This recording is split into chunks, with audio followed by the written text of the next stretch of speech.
Here comes two. Hello, everybody, and welcome to Season 3, Episode 2 of History's Greatest Idiots, the show in which we look back on all of human history and give you lessons that you can take. You can take information. Thank you. Yeah, I completely lost my thread there. You can take information from and use that information to avoid repeating the same mistakes as the people we're about to tell you about. But who are we kidding? We're humans. We like making mistakes. And man, I've got a couple in this episode that have just it's just a sequence of stupid mistakes. And I can't wait to tell you about them. It's so exciting. I'm excited. I am excited. So good. It's so good. It's so fucking juicy. Joining me as ever is my amazing co-host, Derek. Derek, how are you doing? I'm doing good. Yeah? How's life over in the States? Oh, man. It's good. It's good. I turned 42 on the 31st. Happy birthday. And for my birthday, my wife stepped on a scorpion. And that was fun. Oh, darling, my God, I have a very specific request. I feel bad because I didn't intentionally send her to get me a drink, knowing a scorpion was down there. And honestly, I was like, it's February. They're all sleeping somewhere. Yeah. Apparently in my kitchen. Oh my God, it was in your kitchen? Holy shit. Yeah. Oh, they made it. Oh my God, they can make the way inside. Yeah, you need to get to Oregon where the worst thing you need to be concerned about is, it's inclement. Oh no, the weather is inclement.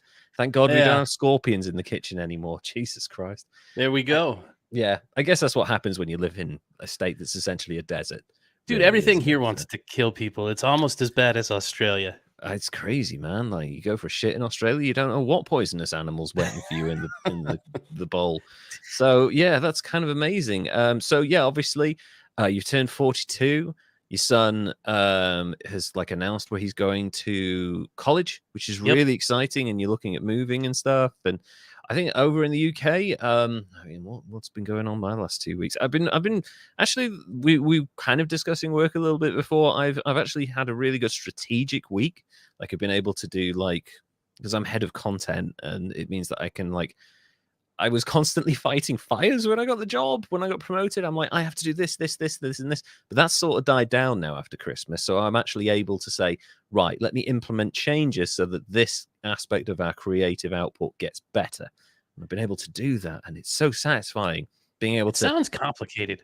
It is, and it isn't. It's like throughout my life of doing very specific jobs and learning very specific things and practicing and learning very specific skills, it's kind of all led to me being the perfect person for this job.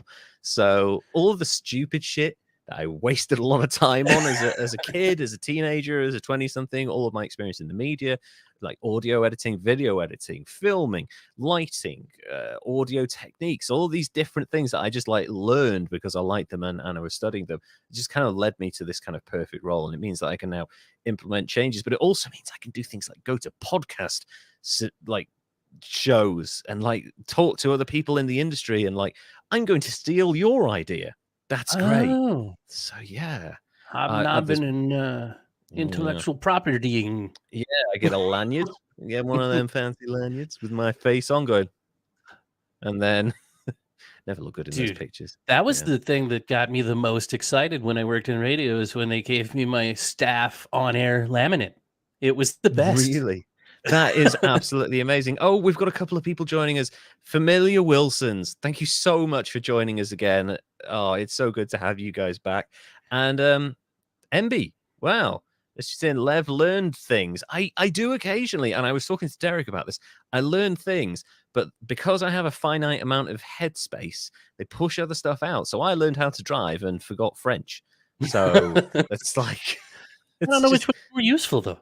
I definitely at the time driving, but I would like it if the French had stuck around and I'd forgotten stuff that I really didn't need like trigonometry. I don't need, you don't need math. This is why accountants exist. You don't need maths, kids.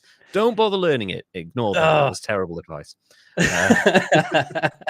But yeah, so I'm thinking of going to one of those in May, and it's a very exciting time. My birthday's coming up in the end of March. Derek's had his, and the world's starting to get a bit warmer again here. Thank God.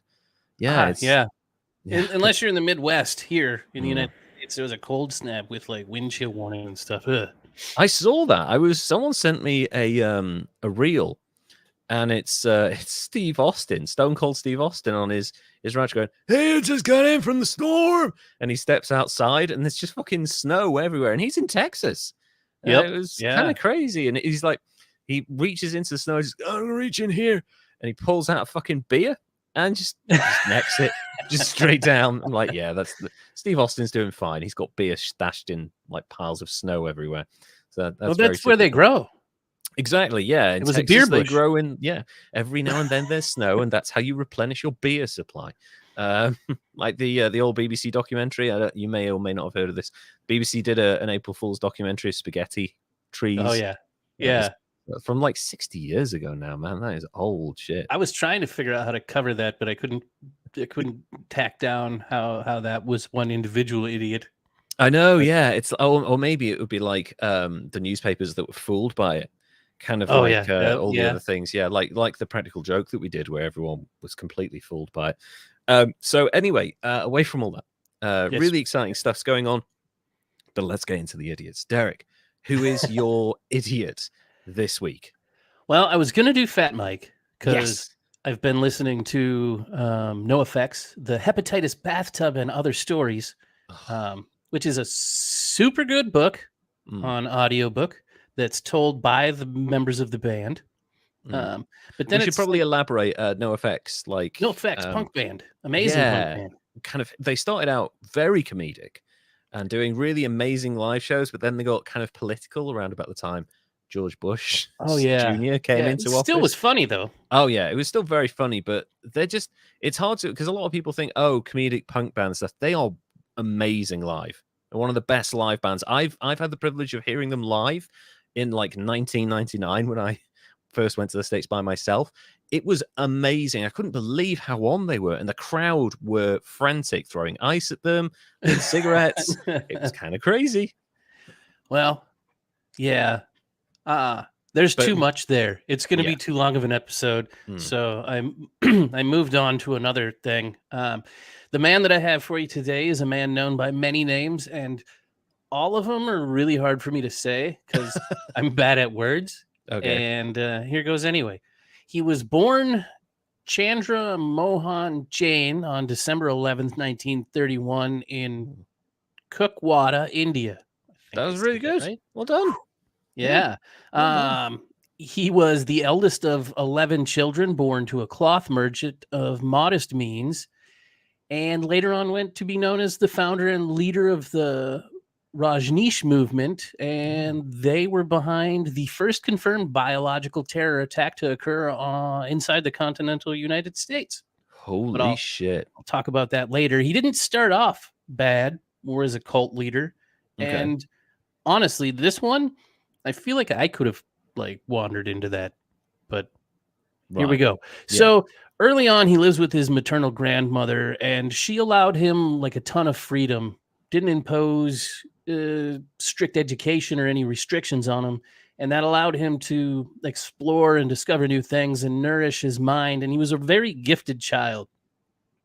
When he was old enough to attend school, he started to become rebellious, not being used to having the imposed education and being very bright and educated and intelligent. He was argumentative, which isn't a good thing in the 30s in India, I imagine. No, it is not. He had really, really good debating skills, and he kind of became known for that as a troublemaker in school as well. Right. When he was 15 years old, his girlfriend died of typhoid, and it kind of sent him on a little bit of a spiral. He became really preoccupied with the idea of death, and he started to become critical of traditional religions and took an interest in expanding consciousness and breathing control and yoga and meditation and fasting, and then the occult, and then a little bit of, some hypnosis. Okay, so we started with yoga and breathing techniques, and then like diet stuff, fasting. Like, okay, and then you go into a cult and you're like, I mean, okay, it's not a natural transition, but it's still, it's fine if you want mystical. Yeah, mystical, that's fine. And then you're like, and then we've ended up going quite dark quite quickly with this guy in his and desires. then he gets into Marx and Engels. Yes, very dangerous territory. Yes, God bless Marx and Engels. Usually that's like the first stage of teenage rebellion is reading that and Nietzsche. But yeah, Marx and Engels, that can lead some. Well, this is in the 40s and stuff here too. Yeah. So yeah, I mean, Marx has only been dead for about 60 years at this point. Yeah, he kind of got branded a communist and threatened with expulsion from school at that point in time. Jeez. And he actually went on to be associated with socialism and two Indian nationalist organizations, the Indian National Army and the Rashtriya. It's just way too long. It's was a Civic song. Jesus. Okay. Yeah, that's a lot. It's a lot. Well done for trying. His memberships in the organizations were short-lived because, guess what? He's still unwilling to submit to any sort of external discipline or ideology system. Right. He's still rebellious. Yeah. In 1951, he's 19 years old. He's off to the Hightailing College in Jabalpur, India. Okay. Yeah. I think I said it right. Yeah, you did. You did very practiced well. Even. Yes, you did. So after just a little while there's some conflicts with an instructor and he's kicked out. He transfers over to the D.N. Jain College, also in Jabalpur, having proved himself to be argumentative and disruptive.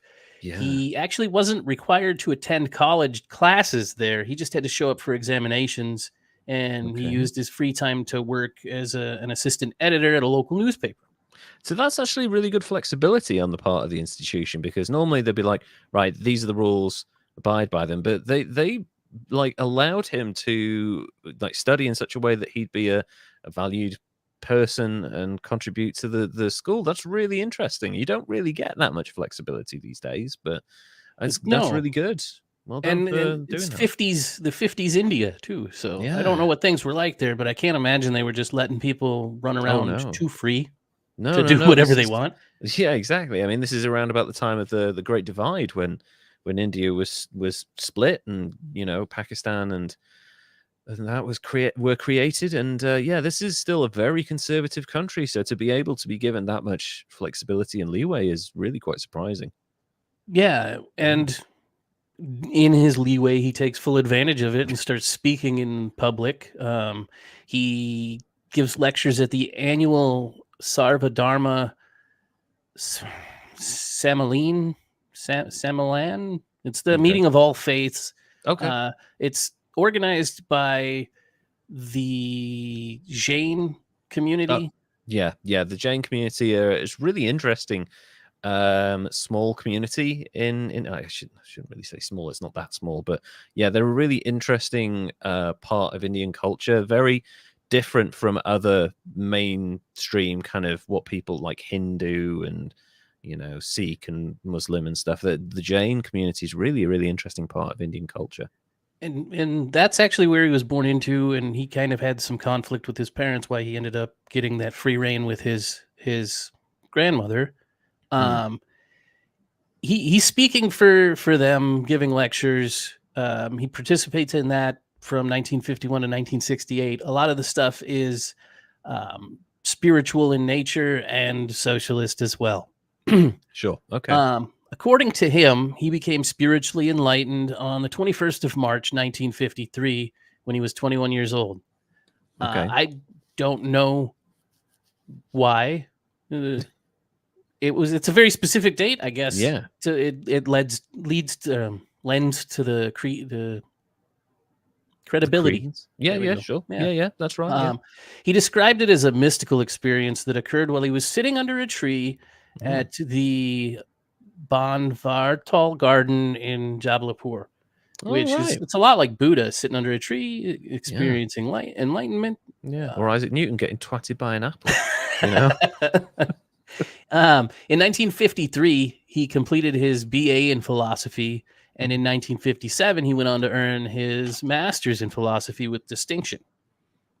Okay. Immediately following that, he secured a spot as a teacher at the Raipur Sanskrit College, and shortly after that, the vice chancellor asked him to kick rocks because, get this, they considered him a danger to the students' morality, character, and religion.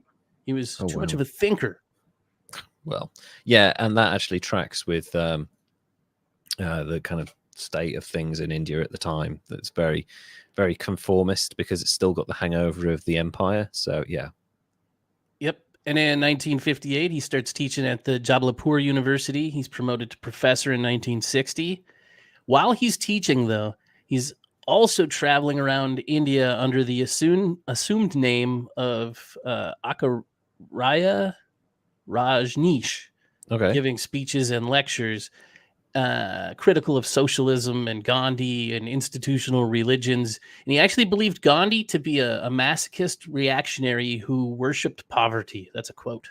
Well, that's an interesting take. I wouldn't say it's entirely without merit, but it's certainly an extreme point of view on Gandhi. But yeah, that's actually a very considered contrarian point of view on Gandhi. That's not extreme, but it's kind of out there. He gets more and more controversial as he goes on. He also criticized Orthodox Indian religions, calling them dead and filled with empty rituals that are there to oppress their followers with fears of damnation and promises of blessings. That certainly sounds like Karl Marx right there, what he was just saying. That's very Marxist. Yeah. His lectures made him the subject of a lot of controversy, like we said, but it also got him a loyal following, and it started to grow pretty quickly. Oddly enough, a number of wealthy merchants and businessmen joined his following, and he kind of created these connections, which he used to his advantage later. That's these really people, interesting. They went to him and sought the individual consultations about their spiritual development and transforming their daily lives. Wow. He's a guru. Okay. Yeah. He's really, really actually smart, has some really interesting takes on things.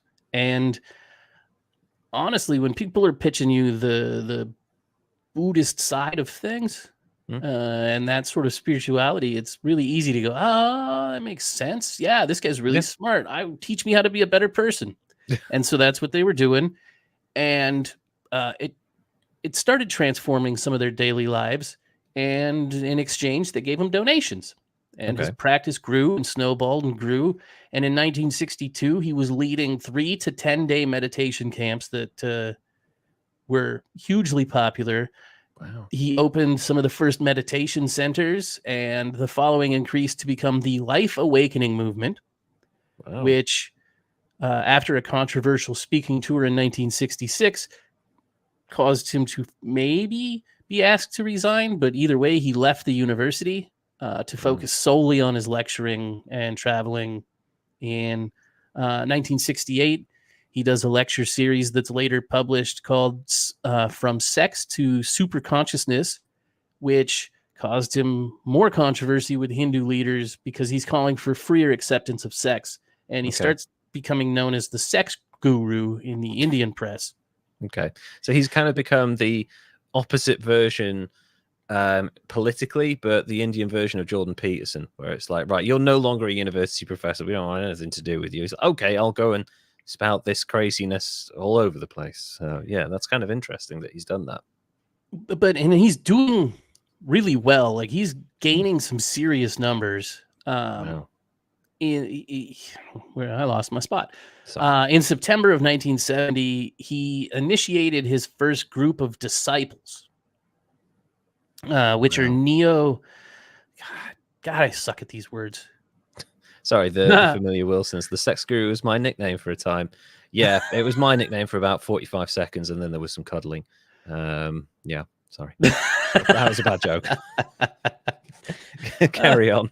Oh, man. Okay, so I'm going to skip over the word that I can't read and talk about how they became disciples for him. Apparently, that meant assuming a new name, wearing traditional saffron dress of aesthetic Hindu holy men, and it included a beaded necklace and a locket containing the picture of Rajneesh.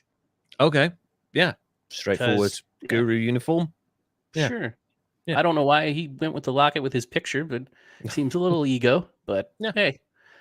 He actually encouraged his followers to be more celebratory than ascetic. Okay. And he said that he himself is not to be worshipped, but put my picture in that locket. Rather, he's a sun encouraging a flower to open. Right. Okay. That's super Buddhist-y.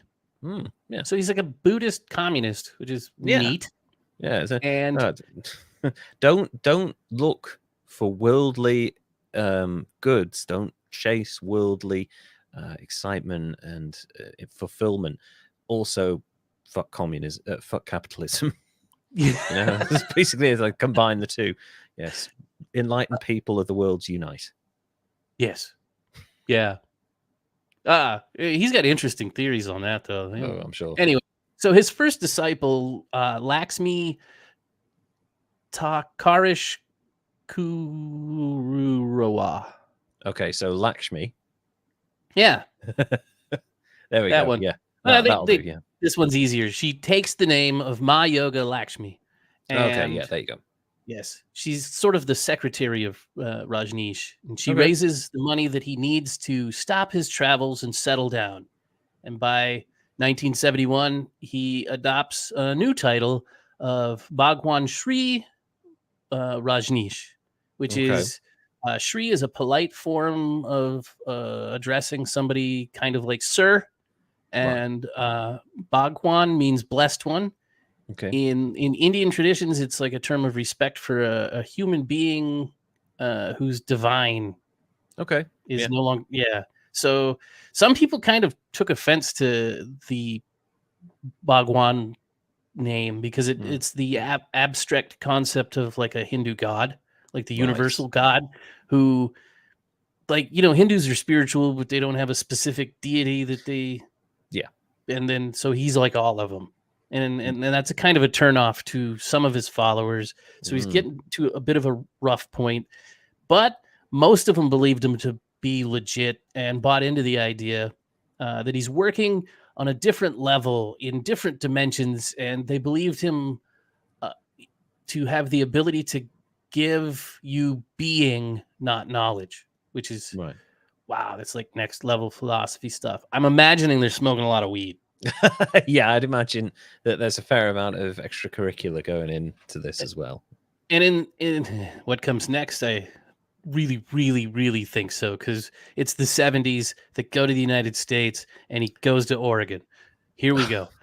In the later part of the 70s, he gets diabetes and asthma, and he's living in Mumbai. Right. And he's getting allergies and basically falling apart because the climate and weather there sucks. Yeah. So in 1974, he moves to Oregon? P-U-N-E. P-U-N-E. Poon. P-U-N-E. Poony. Yeah, Poon. Yeah, let's go with Poon. So he moves to Poon in 1974, and he purchases some property with the help of a Greek shipping heiress who had become a follower and taken the name Ma Yoga Mukta. Okay. Her name was Catherine Venizelos. Okay. But Rajneesh ends up staying at the Poon ashram from 1974 to 1981, giving speeches, meditation classes. It's growing. The original one actually still operates as a meditation retreat today. While That's he's there, though, long-lasting Poon. Oh, super long Poon. Sorry, I lost. That was a good joke. I had a master debater thing in here, and I blew right by it. I did too. I avoided it, but the Poon thing, I was like, nah. Yeah, got to jump on the Poon. Yeah. Anyway, so this location where he's at allows him to get regular audio and video recordings and start some printing of his discourses and ship it out worldwide. Right. That gets him a way larger audience, and the number of Western visitors like shoots way up. And in 1980, during one of his discourses, somebody tries to kill him because he's getting too much hype. Vilas Tup, a Hindu fundamentalist, took a shot at him, failed. He survived. He thought he was an operative of the CIA, I guess, which later on Rajneesh thinks the CIA tried to kill him, but we'll get into that. Yeah. Maybe they did. By 1981, Rajneesh's ashram was hosting 30,000 visitors per year, and the discourses were daily. The daily discourses were predominantly packed in with Europeans and Americans. Wow. So he thinks, hey, with these increased tensions and stuff going on because of my criticisms of the activities of the government and because of threatened punitive actions by the Indian authorities, maybe we should think about opening a commune in the United States. And I can flee. Hippies. Yeah, exactly. Hippies are into this shit. That's what he said, I think. Maybe that was a direct quote. Yeah. On June 1st, he travels to the United States on a visa that he got for medical purposes. He spent several months at a retreat in New Jersey, and then around the same time that he's there, Ma'ana and Sheila Silverman, her husband, purchases 64,299 acres in Oregon, previously known as the Big Muddy Ranch. Oh shit! Yeah, it's so big. It's in 2 counties. Oh my god, that's crazy. And he purchases it for $5.75 million in 1981. That's good. That's money. A lot of money. Yeah. And then assigns it to the U.S. Rajneesh Foundation, and it's renamed. This is stupid. Rancho Rajneesh. I don't know why they mixed Indian and Spanish, but whatever. Because Rancho Relaxo was taken already. So. That's where he was in New Jersey. Yeah. He took the Rancho right from him. He moved there on the 29th of August that year. And within a year of arriving, Rajneesh and his followers are like knee deep in some shit. There's a series of legal battles with neighbors who don't like them and what they're doing. The commune leadership is uncompromising in their behavior, dealing with their neighbors. They're impatient and they kind of escalate matters. They're like kind of being bullies on these small towns of Oregon because they've got shit tons of members. Oh, that's not good. How did they get so many members? I'll explain that soon. So for whatever reason, they're in these legal battles and things aren't going well. In 1982, the residents of the commune decide to vote to incorporate to become their own city of Rajneeshapuram. Okay. And that escalates more conflict with the local residents. And then they start getting targeted by the Oregon political machine. That's what they said, not me. The state of Oregon starts passing some legislature trying to slow down or stop the development of the city. I guess one of them's HB 3080, if anybody wants to look it up, but it stops the distribution of revenue sharing in that the donations. It's neat. It's okay. Anyway, so they got this commune going. The locals think they're a cult. They're acting super culty. They're making demands. Like a cult does. Yeah. He's importing homeless people to boost his numbers. Oh, yeah. That's how his numbers got big. When he was having his enlightenment, apparently, he learned how to be shady. And instead of gerrymandering, he just moved homeless people in there to get them to be able to vote, to be able to influence local elections so that he could do whatever the hell he wanted, which is pretty gangster. Yeah, that's like the opposite of what's his name did when he was mayor of New York, Giuliani. Oh, God, like, he went off the deep end. Go away. Go. Other different state, please leave. Yeah, ship them off. Oh my God, I mean, it's clever, and I'd imagine because my wife works for a homelessness charity, there are so many stories of people in, either accidental or forced homelessness or whatever, where they're offered like, hey, here's an opportunity. You get a place to live. You get 3 meals a day, blah, blah, blah. And then, like, so many people get taken into what's now known as modern slavery, where they just have no way of escaping this situation. And it sounds a little bit like that, basically, on a massive scale. Kind of, yeah, because he's importing them from other cities, trying to affect this election. But when it didn't work, though, he just kind of let him go into the wild. You're free, boy. Yes, go he freed his homeless, and then he was leaving it on the state of Oregon to get them returned at the state's expense. So during this time in the Oregon years, there was an increased emphasis on his prediction that the world's going to be destroyed by a nuclear war or some other disaster in the 1990s.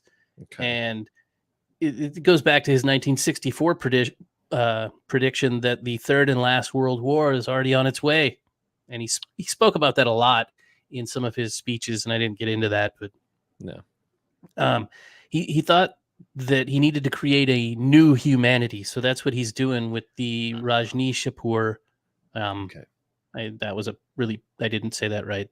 I'm going to take a wild guess and say that the establishment of this new like human order is going to involve a lot of like children that he's kind of fathered. I'm just going to throw that out there. Maybe. I mean, he is a sex guru.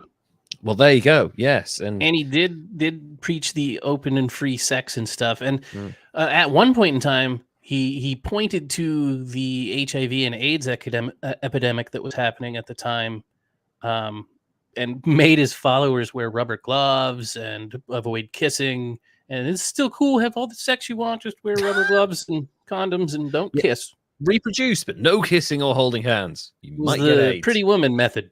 Oh yeah, that's right. Yeah, not on the lips. Not on the lips. So he's in these legal battles, and he withdraws from his public-facing role and kind of puts that Ma Yoga Sheila, or whatever her name is, in charge. His other secretary, who replaced the first rich lady's rich person's daughter with another rich person's wife. Yeah, that's what happened. Yeah. He goes into silence, and she becomes his public speaking face, or his public-facing speaker. She's his Metatron. Yes, yeah, and he's only releasing his discourses on video now, all the way up till 1984.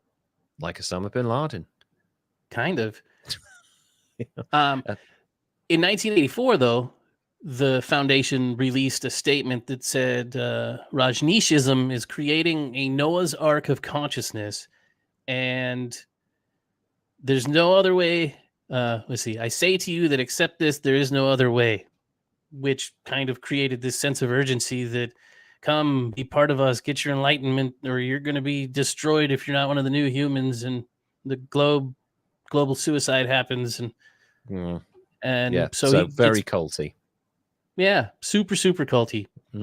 And the one lady, the Sheila, well, she's in charge. When they were arguing with the local governments and trying to get their way about stuff, she took it upon herself to go out to salad bars with some salmonella and spread it around. Holy shit. That way, people can't get out there to vote. I have a number of questions. Okay. so is she just like walking into like Olive Garden and Pizza Hut with like a raw piece of chicken in her hands and just like rubbing it all over the place? Like, how does she do it? Or has she got like a little, I'm just going to put on my perfume and it just happens to spray over all of the salad? How do you weaponize salmonella? I'm not really sure, but it wasn't super effective, although it did make 751 people in town sick, but it didn't impact the elections. So no, that was actually the first confirmed instance of biological terrorism in the United States, was somebody trying to willfully spread salmonella. Someone fucking with Olive Garden. Holy shit. That is amazing. You know, when you said Because obviously there's certain things that have a kind of a connotation. When you say biological terrorism, I imagine like Hollywood level, like, oh my God, someone's released a nerve agent in a populated center and like they're trying to do as much damage as possible. No, it's just some crazy rich woman going around like sneezing on salad and shit. Like that's really odd. And yeah, I'm really interested by that as a tactic because I've had salmonella poisoning before through my own incompetence with cooking chicken, and it didn't stop me from going to work the next day. So, I don't know why she thought that would be an effective method of stopping an election. I guess she wanted to hurt him, not kill him. I guess so. I guess, Yeah, but there's some infighting that starts happening right here. Oh dear. He kind of turns her into a scapegoat. He's like, I had no idea she was doing that. I didn't tell her to do that. I did. She has tape though. She came under investigation for all kinds of crimes: arson, attempted murder, drug smuggling, vote fraud. My God. And in exchange, she started wiretapping and bugging areas of the commune, including Rajneesh's own house, which he said some things that didn't make him look too innocent. Shocker. But he says because he was in silence and isolation, she was doing what she wanted. He was unaware of the crimes, and that she and her gang of fascists came forward to inform him after it had already been done. But a number of people think that she's just a scapegoat. Yeah, she's a patsy for sure. On October 23rd, 1985, a federal grand jury indicted Rajneesh and a bunch of other disciples with conspiracy to evade immigration laws. Because, again, he came here because he was sick and he needed medical treatment, and then he wasn't doing any of that. He was buying a giant-ass ranch and moving people in and creating a city, which props to the dude. He came to the United States on a medical visa, overstayed, and created a city. Yeah, and normally you overstay your visa, you are in real trouble, but it seems to have taken them years to catch up with this guy on that. 4 years, 5 years. Holy shit, that's a long time. Yes. Well, shortly after that indictment, on October 28th, Rajneesh and a small number of his disciples were arrested aboard 2 rented Learjets in North Carolina, trying to avoid prosecution. With them, they had $58,000 in cash, 35 watches, and bracelets worth over $1 million. Holy shit. And Rajneesh says, I wasn't informed of the impending arrest or any reason for this journey. I was just going along where they told me to. The innocent old man bullshit will only work for so long, mate. I'm sorry. You can't just keep going, oh, I was unaware. Because at a certain point, any normal human being who'd been tricked once or maybe twice would be like, hang on, I think I need to know what's happening now. That's no longer an excuse. Ignorance is no longer an excuse at this point. You can't have your underlings running around just completely unaware of what they're doing, or you're really not running anything, are you? Exactly. So it doesn't wash. So following his exit from the U.S., he returns to India. He lands in Delhi in November of 85, and he's greeted by a hero's welcome from his Indian disciples. And he starts denouncing the United States, saying that the world needs to put the monster America in its place, and that either America must be hushed up or America will be the end of the world, which that's fair. It's fair. But we could be very well. Yeah. So can anybody else, though. But he's sounding like a scorned lover, isn't he? Like you can have all the problems you want with America and imperialism and capitalism and all the other terrible stuff. But when you've been having the good stuff and you get kicked out of bed, you can't go around saying, they were no good. They were no good. When you've been fucking around for years in this country. Sorry. No, this guy's a dickhead. He's kicked out and he's pissed off. And in 87, he returns to his ashram in Pune, and he starts holding daily discourses. But he's interrupted by intermittent illness because his health wasn't so good. He went back to the place where his health wasn't so good, and it only got worse. Yeah, of course. By 1987, he expressed the belief that his deteriorating health of nausea, fatigue, pain in his extremities, and lack of resistance to infection was because the U.S. poisoned his ass while he was in prison awaiting kicking out Edness. And I mean, you can call prison food poison, but I don't think it was deliberate. Well, it worked well enough to plant that seed and water it with his increasingly paranoid thoughts Yeah. that it kind of took root. And there's still some people that believe that his death was mysterious, which I think is scary. I mean, they're still kind of in operation, the organization. I mean, the place in Oregon's abandoned now. Right. Well, that's some prime real estate right there. If anyone wants to go in and buy that, holy shit! I think it's like some school or something. I watched a thing on the Smithsonian Channel. Air or over Oregon. They go over the states and fly over it and tell you all about the different parts. And this actually is where I came up with this guy, because they're like, here's this cult compound that, like, whoa, that place is nice. Yes, that's a good cult compound. I'd go there for a holiday if I could leave. Yeah. So that's Rajneesh. Well, we're just to 88, where he starts focusing on Zen and communism and Zen fire, Zen wind, and how the possibilities of disciples in Russia would be a good thing, and that communism could evolve into spiritualism and spiritualism into anarchism. Because there you go. Weird. Following that, he sits in silence with his followers, and that's what he does until he dies on January 19th, 1990, at the ashram in Prune at the age of 58 because of heart failure. Wow, he did not live long. Yeah, I'd forgotten like the timeline of events. I thought he would have been in his 80s, but no, like that 58, that is young. It's pretty quick. Yeah. I mean, he looked much older. Now, the coolest thing here that I really just had to add on, it has no bearing on the story really at all, is his epitaph that reads, "Never born, never died, only visited this planet Earth between December 11th, 1931 and January 19th, 1990. And now I kind of want to have that same thing, but with my dates." Yeah.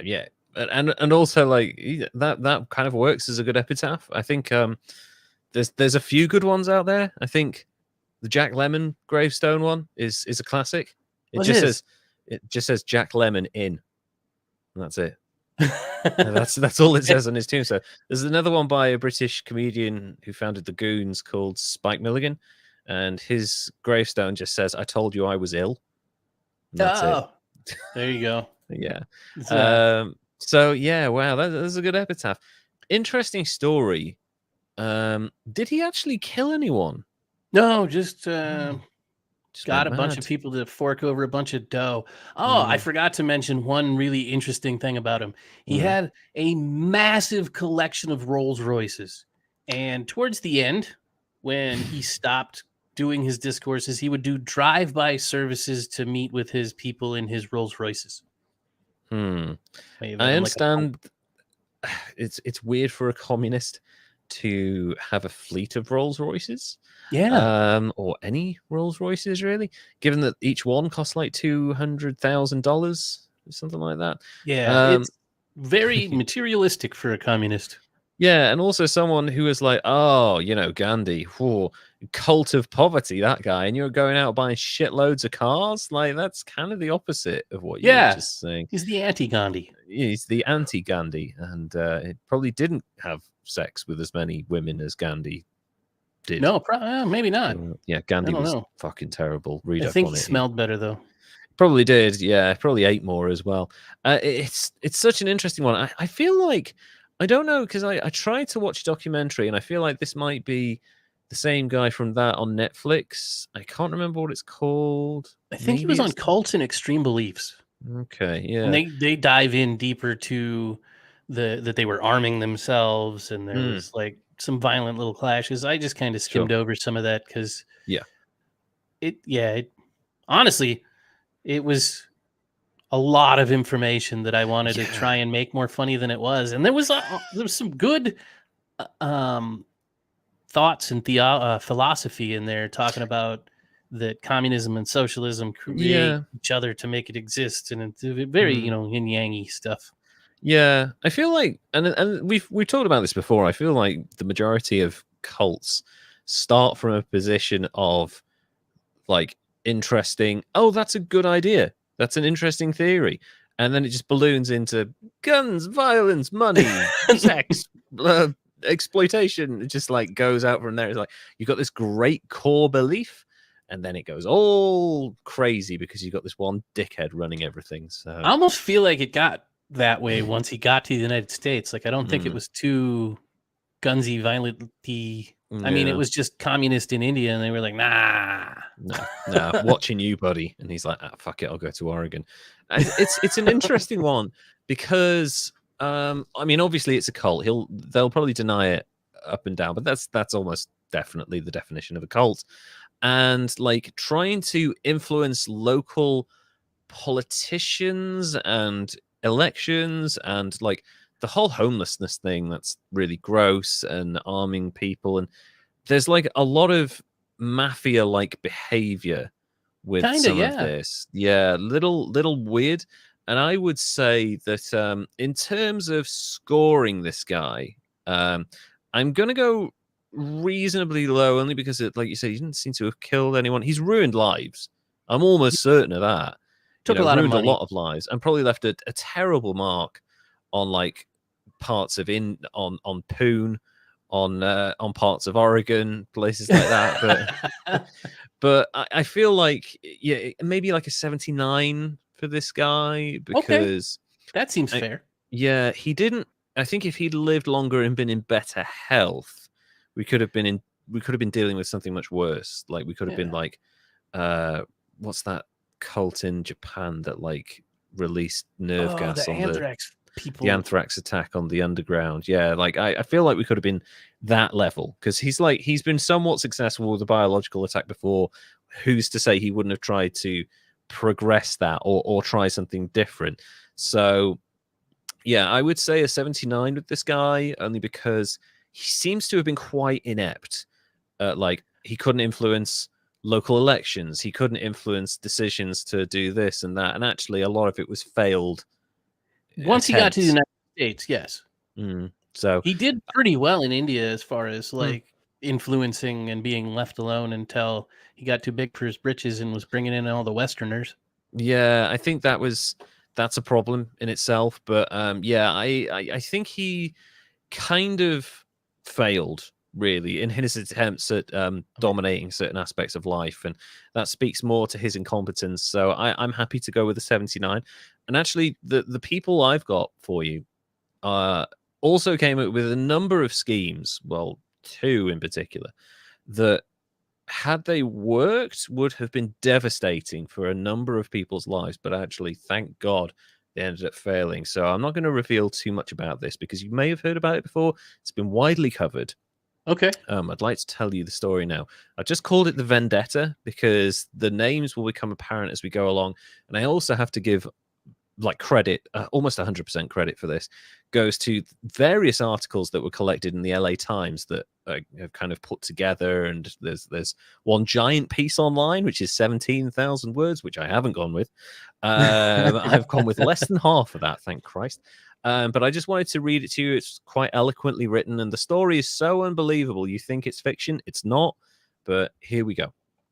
All right. It starts very much like a fiction novel, to be honest. The cop wanted her car keys. Kelly Peters handed them over. She told herself she had nothing to fear, that all he'd find inside her PT Cruiser was beach sand, dog hair, and maybe one of her daughter's toys. They were outside Plaza Vista School in Irvine, where she had watched her daughter go from kindergarten to 5th grade, where any minute now the girl would be getting out of class to look for her. Parents had entrusted their own kids to Peters for years. She was the school's PTA president and the heart of its after-school program. Now she watched as her ruins seemed to unfold before her. Watched as the cop emerged from her car holding a Ziploc bag of marijuana, 17 grams worth, plus a ceramic pot pipe, 2 small easy dose pill pouch baggies, one with 17 Percocet pills and another with 29 Vicodin tablets. Whoops, she's going to a party. That's a How much is 17 grams? It's not a lot, I'd imagine, but that's like enough to do some serious time, right? Is that trafficking? I think so. Yeah, is it when? At what point does it go from dealing to trafficking? There's like a specific threshold, isn't there? So, I thought it was when they individualized the baggies. I think it that's what's probably going to happen is. with them pills there. Yeah, exactly. So at this point, you are kind of or supplying, I guess, instead of dealing. I don't know what the thresholds are, but that's like certainly that amount. That's like jail time. Some serious jail time right there, like years behind bars, I'd imagine. Yeah. Her legs buckled and she was on her knees, shaking violently and sobbing, insisting the drugs were not hers. The cop, a 22-year veteran, had found drugs on many people in many settings. When caught, they always lied. Peters had been doing what she always did on a Wednesday afternoon, trying to stay on top of 100 small emergencies. That afternoon, February the 16th, 2011, the karate teacher had texted her to say he was stuck in traffic and would she please watch the class until he arrived. She was in the multi-purpose room leading a cluster of tiny martial artists through their warm-up exercises when a school administrator came to find her. A policeman was at the front desk asking for her by name. She ran down the hall, seized by panic. She thought it must be about her husband, who was working as a traveling wine salesman. He was on the road all the time, and she thought there'd been an accident. Maybe he'd been killed. Makes sense. It's a fair assumption to make that, isn't it, really, when you don't see your partner that long? Officer Charles Shaver tried to calm her down. He was not here about her husband. Irving police officer Charles Shaver had the practiced patience and sharp eye of a marksman. He was an actual marksman as well. On a normal shift, Shaver could expect to handle barking dog calls, noisy neighbor calls, shoplifters, and car burglaries, maybe a car wreck or two. He was a sniper on the Irving police SWAT team, armed with cutting-edge equipment that was the envy of other police departments should they need a trigger. He was 40, a former NCIS investigator with the Marines. Naval Criminal Investigations. This is a guy who is overqualified for the role he's about to play in this story. But yeah, he went from federal to local. I know, that's an odd. Maybe he just wanted like a local life close to his family, stuff like that. But if it had been anyone but this guy, this could have been a far different story.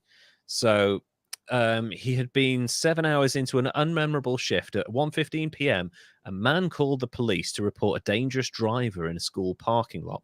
I was calling because my daughter's a student at Plaza Vista Elementary School, said the caller, and I'm concerned one of the parent volunteers there may be under the influence or using drugs.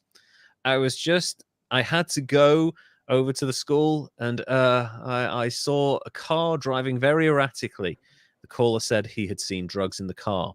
He knew the name of the driver, Kelly. He knew the type of car, a PT Cruiser. He knew the license plate and what was written on the frame, only for the groovy. Okay. Sounds like he's swatting her.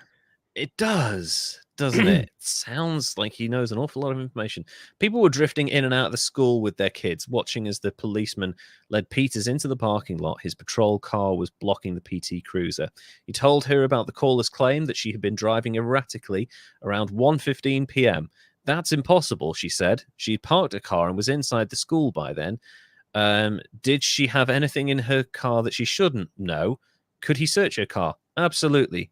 The drugs were easy to find. They were sticking out of the pouch behind the driver's seat. He put them on the hood, and she begged him to put them somewhere else. Her daughter might see. Anyone might see. Kelly Peters insisted the drugs found in her car on the 16th of February 2011 were not hers. Someone must have planted them, she said. Sometimes she left her car unlocked. Now, this is my first problem with this. Why would you ever leave your car unlocked? I don't care if you live in the middle of fucking nowhere. Lock your damn car doors, people. Yeah. You don't know who or what is around. Yeah, well, if it wasn't for people like her leaving their car unlocked, there wouldn't be any damn thievery. Exactly. Like, that's... Even if you're running in to pick something up or you're saying hi to a neighbor, so just lock your fucking car. A relative of mine would park their car. There was a staff car park. They parked in front of the front door of their work. They ran in to get something from the bar. They were literally gone for 20 seconds. When they came back, there was a guy leaning into their car trying to get the keys. And he said, "What the hell are you doing?" And the guy said, "Oh, my bike has got a flat tire and I was looking to see if it had a pump." So not believing that. My relative dragged the guy out and beat the shit out of him. And then the police came to get him. And when they released him 12 hours later, his his bike had mysteriously been crushed to pieces. Who'd have thought? Anyway, so back to this story. Just lock your car doors, people. Shaver put the drugs in his trunk and led Peters back into the school to a conference room. He peered into pupils and checked her pulse. He made her touch her nose. He made her walk and turn. He made her close her eyes, tilt her head up and count silently to 30. She passed all the tests, so she wasn't stoned at all. At some point, her daughter arrived, as did her husband. She did not know what to tell them. Shaver could have arrested Peters. Possessing pot on school grounds was a misdemeanor.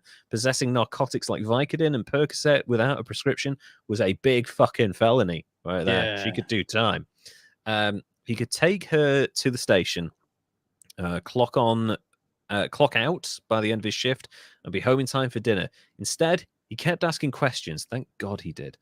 He was patient and alert to details, qualities ingrained in a sharpshooter training to lie atop buildings for hours, studying through the scope of a rifle. He interviewed school administrators who confirmed what Peters had said. She had arrived at the school around 12:40. This meant the caller, who claimed to have seen her at 1:15 p.m., had waited 35 minutes to report her, a gap that puzzled Shaver. He tried to reach the phone, the number the caller had given. It was fake.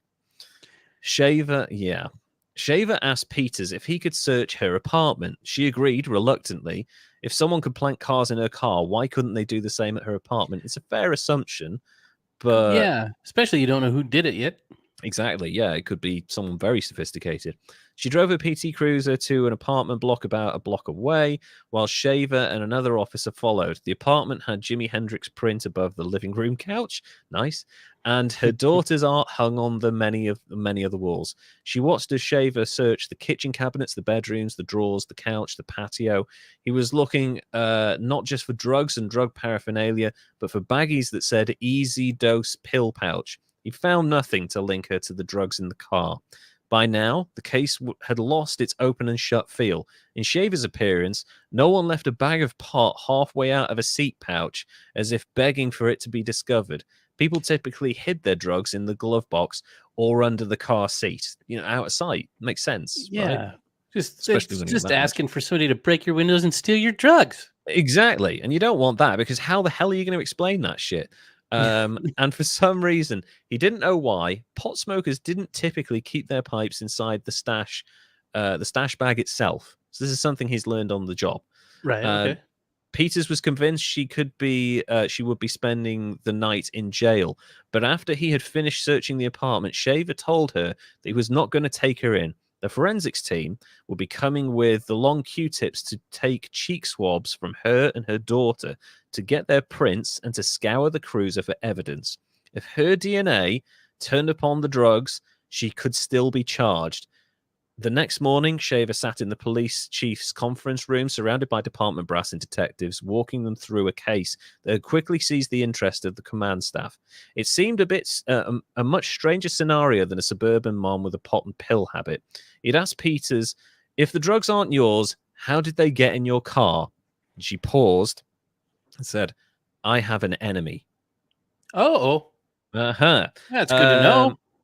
Magda's with us. Hey, it's good to see you again. Welcome back. It's been so long. I think that's Magda. Anyway, hey, welcome back. So, we've now established that she has enemies. Let's get to the enemies, shall we? Is it a long list? Sorry? Is it a long list? It's not, actually. Okay. There were 3 people, but I've discarded to get rid of the guy that wasn't involved and focusing on the 2 that probably were. Okay. Kent and Jill Easter, 2 lawyers who lived in a big house with a 3-car garage and a Mediterranean clay tile roof and a block of flawless lawns and facades of repeating peach, were in their 30s and wore their elite educations on their license plates. Stanford and UCLA Law School for him, Berkeley Law for her. Jill had quit her practice to become a stay-at-home mom in Irvine, and by appearance, her daily routine was unexceptional. Play dates at the community pool, sushi with girlfriends, hair salons, Starbucks, yoga. Man, I fucking wish. That sounds like a good lifestyle. Stuff. Yeah. He was logging 60-hour work weeks as a partner in one of Orange County's biggest law firms, poor fucker. with a 14th floor office overlooking Newport Beach. That's nice. Nice. Yeah. I could do that. That's fine. 60 hours looking out at that's not so bad. But yeah, I mean, 60 hours looking at a beach. Yeah. Probably get his face buried in the books, though. Yeah, probably don't get much of a chance to use it. But yeah, go and study outside for a bit, mate. So these are her enemies, lawyers. These are her enemies, very well-to-do lawyers. The story Kelly Peters told police about them in February 2011 was a strange one. She was scared and her voice kept cracking. A year earlier, the Easters had campaigned unsuccessfully to oust her from the school where she ran the after-school program. The ordeal had shaken her, but she thought it was over. Now, after a phone tip police led to the stash in her car, she thought the Easters had got her. She's scared of Easters. She's scared of Easters. God damn. It started over something very small. February the 17th, 2010 had been a Wednesday, which meant it was one of the busiest afternoons of the week at the Plaza Vista Elementary School in Irvine. A tennis class had just ended on the playground behind the main administrative building, and Peters, volunteer director of the after-school enrichment program called ACE, had the task of rounding up the kids. She would lead them into the building through the back door and hand them over to their parents waiting on the sidewalk in the front of school. The Easters' 6-year-old son had been left outside briefly, waiting at the locked back door for someone to let him in. The man who ran the tennis class had found him and walked him to the front desk. Jill Easter thought her son seemed upset and demanded to know what had happened. Peters explained that the boy had been slow to line up, that he tended to take his time, so this wasn't unusual. She said she hadn't noticed that he was missing when she scooped up the others, because it's a shitload of kids, sometimes you don't notice these things. I apologized over and over, Peters wrote in the account to school officials. I gave him a hug and I thought she looked like she was okay with everything. Easter was not okay. She seemed fixated on the tennis coach, by Peters' account, and wondered whether he had touched her son or not. Coming out of the blue. Wasn't it strange? I'm distracted. I'm fuzzy like a Sasquatch. Oh, yeah. It's kind of gone a little bit soft there, man. You got a little bit. Oh, well. Sorry. Well, it's okay. Derek's gone all Barbara Streisand on us for a couple of hours. Let's go. Turn up my lights. I look like Carrie Lake. Yeah, there you go. So Easter was not okay. She seemed fixated on the tennis coach by Peter's account and wondered whether he had touched her son. Crazy. Wasn't it strange that the coach had brought him to the front? I kept saying, no, it's not strange. A lot of my instructors bring the kids up, Peters wrote. The conversation had Peters uncomfortable, and she wanted to end it. She made a comment as I walked away that she wondered how I could sleep at night the way I treat people. I went inside and I started to cry. I was so upset. But the weird thing was she never changed her facial expression. It was always the same weird smile. She's like fucking Pennywise. Oh, I was thinking it was just Botox. But then it might be smile and it kind of threw that right out. I mean, I've seen pictures of the woman. It could very well be Botox. I'm going to fucking kill you, bitch. And just frozen smile the whole time. The day after the confrontation, Jill Easter complained that her son had been crying hysterically after being locked out of the school building for 19 minutes. She wanted Peters gone. She told me that she blames my son because he is slow and he often gets left behind because it's hard to wait for him. Jill Easter wrote to school officials, for the record, my son is very intelligent, mature and athletic, and has successfully participated in many ACE classes. He is receiving good grades and has earned many awards this year. He's not mentally or physically slow by any standards. So this has all started because this woman thinks when she said slow, she meant like mentally slow. Slow, okay. Yeah, which is not what she said. She meant he was slow to line up. That's why he got left behind. Because he was taking his time. He was dallying. Dilly-dallying. He was fucking around. So, okay. Yeah. Anyway, this is what she said to the school.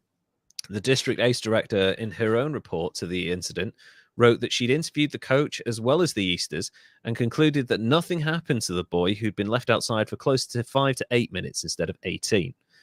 What then could account for Jill Easter's ire? It seemed to boil down to the single word, the misheard of an insult. The director wrote that Easter thought Peters had called her son. Oh, you're back in focus. Hey! I disappeared for a second, though. Sorry. No, that's okay. That's good. That's fine. It's a good fix. The director wrote that Easter thought Peters had called her son intellectually slow, not pokey slow, which is an interesting way of phrasing it. Pokey slow. Pokey slow. School principal Heather Phillips talked to Jill Easter by phone the week after the incident. Easter said that she didn't want other children to be hurt. Phillips wrote, she mentioned that both she and her husband are attorneys. That's a random threat right there. Okay. Phillips had learned that... The Easters are the same ones that thought the tennis guy touched the kid. Yeah. Well, the wife, Mrs. Easter, was like, okay, you touched my kid, didn't you? And the tennis instructor was like, no, why the fuck would you say that? Like, I just brought him to the front desk. He was waiting outside. What's the matter with you? Why did your mind go there, you weirdo? So Phillips had learned that Easter was approaching parents on campus to rail against Peters. This could be construed as harassment, the principal told Easter. The school had a rule about civility, which is good. She stated that what she was doing, this is a great statement, what she was doing wasn't harassment, that she was fully within her rights, and that she was going to continue until Kelly was gone. She's like, it's not harassment. I want this bitch out. Isn't that harassment? That's basically harassment. I won't stop until she's out, but it's not harassment. Right. She also stated that she might be making a sticker or sign for her car stating what Kelly had done. That's crazy. Peters had volunteered for years without controversy and was badly shaken. She worried about how the attention might affect the school. If you want me to leave, she told the principal, I will. That's kind of amazing. Okay. Of course, she's just volunteering, right? Yeah. Okay. She's not getting paid for this at all. Of course not, the principal replied. Jill Easter demanded that the Irvine police look into it. They did. There'd been no crime because there's been no crime. She requested a restraining order from the courts, claiming that Peters was harassing and stalking myself and my 6-year-old son. I think it's the other way around, and had threatened to kill her. The court threw it out immediately. Then came the civil suit filed by Kent Easter, the husband, claiming his son had been the victim of false imprisonment, intentional infliction of emotional distress. He'd suffered extreme and severe mental anguish. The suit claimed the acts of the defendants Peters alleged above were willful, wanton, malicious, and oppressive, and justify the awarding of exemplary and punitive damages. They just want money at this point. Well, I would argue that everything that he said is true, except for it's his wife. Yeah. Not Peters. It's nothing to do with this woman. It's his wife who's basically made this up. Yeah. Because of one insult, she has just flown off the handle. And maybe somebody ghosted her. She was on LSD or something. I don't even want to speculate, right? But this woman appeared on Dr. Phil, and even Dr. Phil was like, you don't understand how DNA works. That's not how DNA works. And he's like, why won't you listen to me? It's so funny. And she was like, because I don't listen to anything. I make it up and my reality's real. Yeah, she changed the name to Ava Everhart. And he was like, you're the same person that accused this woman, right? I've not got the wrong person here. And she's like, no, that was me. Yeah, that was me in it. Thanks, Dr. Phil. So even Dr. Phil, who's not the most balanced of interviewers, is like, lady, you're out of your fucking mind. What's wrong with you? I wish he would say that. That'd be awesome. I wish he would. That'd be so good. That's actually the first time I've ever tried to do Dr. Phil. I feel like that's halfway decent, to be fair. I thought it was pretty solid. Thank you. So the Easters dropped the suit as a result of their complaints. The school required a head count before children were released from the after-school program, which is that's actually a good thing. It seems like that should have been in place before, but hey. Yeah, I feel like that could have been like the solution to all of this. Like if she'd been like, oh, we are missing one. Oh, right. Yeah, it's this kid. He takes his time. We'll just wait a couple more minutes. And the Easters got a refund on their ACE tuition, which, yeah, just give them something to shut them up, you know? Right. Here's your money. Please leave. Yeah, exactly. Otherwise, the power couple lost. It cost them thousands and thousands of dollars in legal fees, even though they're both lawyers. And the schools themselves. Yeah, they were like, hey, extra hours. I'm working off the clock here. The school stood by its long-time volunteer, and in early 2007, she was elected to president of the PTA. I feel like this situation probably helped her win that position, because it's like, hey, this woman was unjustly persecuted. Let's give her some, a reward. Right. So, good. Anyway, the drugs had appeared nearly a year to the day since the incident, the third Wednesday of February, and Peters did not think the timing was coincidental. She still could not be positive that the Easters were behind the drugs in her car. Andriozzi was a former highway patrolman who had worked in narcotics for years. He wore plain clothes, a beard, and half mohawk. As the lead detective on the case, he'd been given carte blanche. Safety in schools were the twin pillars of Irvine's pride. He couldn't rule Peters out of drugs possession just because she came off as sympathetic. He checked her record; it was clean. He asked about her around school. Everyone loves her, the principal said. Andriozzi played the call that had summoned police to the school on February the 16th, 2011. When the dispatcher asked for his name, the caller had said Vijay Chandranowska and spelled it out wrong too, because they're missing several vowels from that. The caller claimed to have a daughter at Plaza Vista, but the school had nobody by that name. As he studied the facts, Detective Andrizzoli grew convinced that Kelly Peters had been framed, but by whom? I fucking wonder by who. Yeah. Andriozzi listened to the call. So yeah, it's sounding more and more like open and shut on the other side now. Andriozzi listened to the call again and again. He noticed the caller stuttered nervously and volunteered more information than a typical caller did, as if he was following a script. Andriozzi noticed, too, that while the caller started off speaking in a standard American English accent, he inexplicably changed to an Indian accent halfway through the call. Literally transitioned into a different accent like that. I heard the call once. I was my friend Bill and I were wandering around back in the college safety days, and we decided one night everybody we encountered we were going to talk to with a Scottish accent. My accent changed from Scottish to British to Indian back to like Southern, all in one conversation. I feel like when I do accents because obviously I do a lot of voices and accents and stuff for like the voice acting stuff. I feel like if I do them for too long, they become Jamaican. Just naturally transition to like a stereotypical Jamaican voice, and I can't stop it. It's weird. Even like if I do a Welsh accent too long, and I'm Welsh, it turns Jamaican. I'm so horrible funny. at accents, so it makes sense that happens. That's what would happen if I tried to swat somebody and use an accent. I've got some accents I can do. I can't do many, but yeah, it's just like it's finding the right keyword to transition into it, and then you can kind of do any accent really. Anyway, back to the story. Guy changes his accent midway through the phone call. He changed his accent, a faint, half-hearted one, as if he suddenly decided the name he didn't fit the noises he was making. Some of Andriozzi's colleagues believed it was Peter's PTA rival trying to disguise his voice. They traced the call. It had been placed from a wall-mounted phone in the ground floor business office at the Island Hotel, an elegant high-rise resort in Newport Beach. Detective Matt McLaughlin went to the hotel basement to study surveillance footage. On the screen, people moved in and out of the lobby. He was looking for the PTA rival, a 5'8" Asian man in his early 40s. There was no sign of this guy. However, there was a tall, lanky figure he did not recognize, a man in a dark suit who walked calmly toward the business center just before the call. It looks like Kent Easter, the school principal said when she was shown the footage.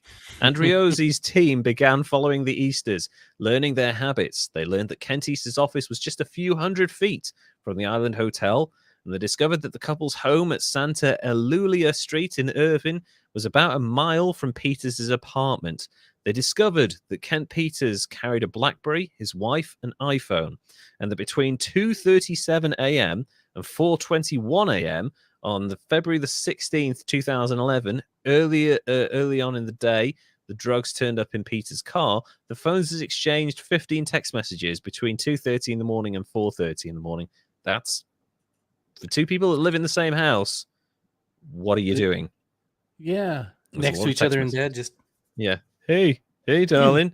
I'm outside somebody's apartment. The iPhone had been pinging off the cell tower nearest the Easter's home. However, the BlackBerry was pinging off a different tower, the one near the Peters' apartment complex where the PT Cruiser had been parked outdoors. Yeah. You know what that says to me, though? They discovered this, and he planted the drugs. Yeah. But he didn't go anywhere else, so that means he had the drugs to plant. Exactly. That's nice. So where's he getting his drugs from? So immediately, not only do you have all of this other shit setting this woman up, this motherfucker bought a shitload of drugs. So there's another charge right there. Nice. A lot of the the lot that the apartment complex on had a code activated gate, but was easy to infiltrate for anyone patient enough to follow another car in. It's one of those things where the gate goes up and then stays up for like 10 seconds. So if you follow, you can easily get in. You know, it's like the pizza guy trick. Yeah, it's totally the way people get around that. And the police had worked quietly for a few weeks, watching the Easters, learning their habits, and now the detectives were prepared to move. Early on the morning of March 4th, 2011, a small army of Irving police, nearly 24, gathered at the station to rehearse the plan. This is really well thought out. They would serve search warrants simultaneously at Kent Easter's Newport Beach office and at the couple's home. Andriozzi and his team had debated how to get Kent Easter to talk. They had to get him alone, away from his colleagues. They would be foolish to underestimate his intelligence. But they thought a man that accustomed to winning with his brain might be undone by his faith in his own powers. So they would come on gently, playing dumb. Their edge was asymmetric knowledge. He didn't know what they knew. The team followed Easter's Toyota Camry hybrid as he drove to work in Newport Beach. The vanity plate read UCLA JD1 in a Stanford University frame. What a massive dickhead. Huh. But he's still driving a Camry? I know. What kind of who has a vanity plate on a Camry, for Christ's sake? Easter had just pulled into the garage into his reserved parking spot when Andriozzi climbed out of his car and hailed him. He was joined moments later by another plainclothes policeman. Their questions were vague. Was he aware of anything that had happened recently at Plaza Vista Elementary? At first, Easter seemed happy to talk. He had a problem last year. He said his son had been locked out of the school, and a school volunteer had berated him for being slow, which is not true.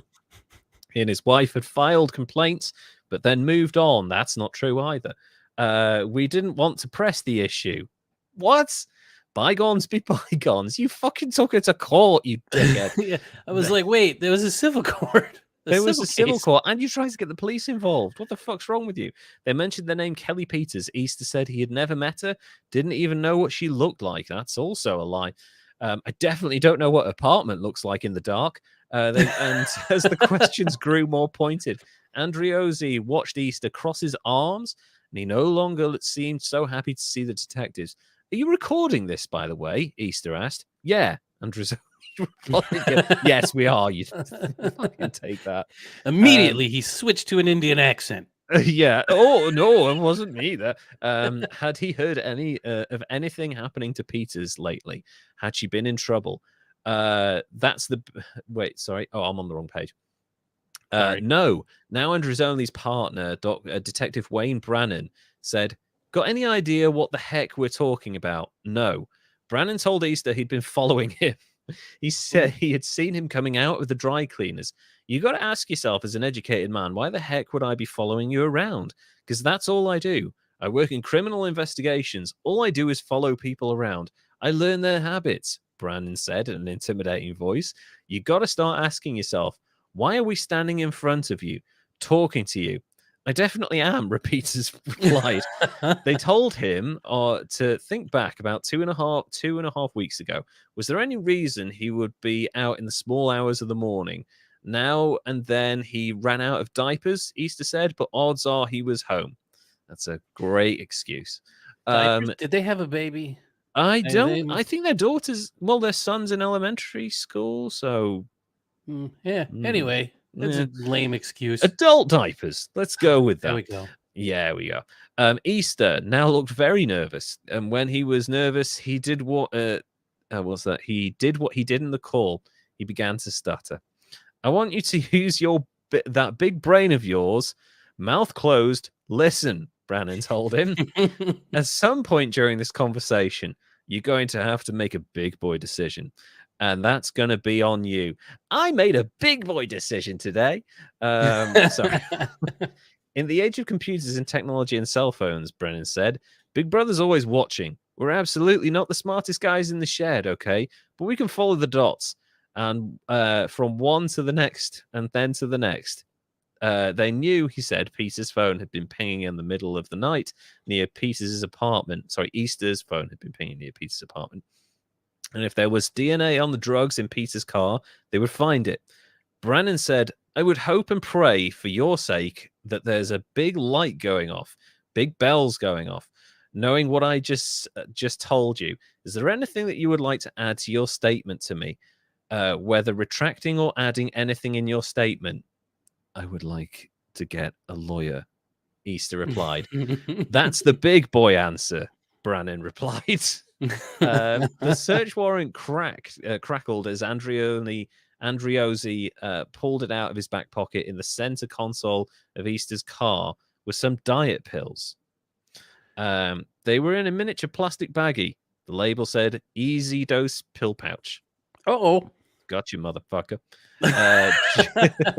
Jill Easter wasn't talking. She bounced a basketball in the driveway with her 3-year-old daughter. There you go. So that's what they needed diapers for. As Irving police moved methodically through her house, snapping photos and jotting notes. Inside, detectives found what they see to be a well-appointed home of ordinary suburban parents, a garage cluttered with exercise equipment, rooms with kids' trophies, an airplane model, a canopy bed, a Disney princess, and a shitload of weed. No, I'm only kidding. I was just going to say that. And 8 pounds of weed. And 8 pounds of weed. And a dealer's number on the table.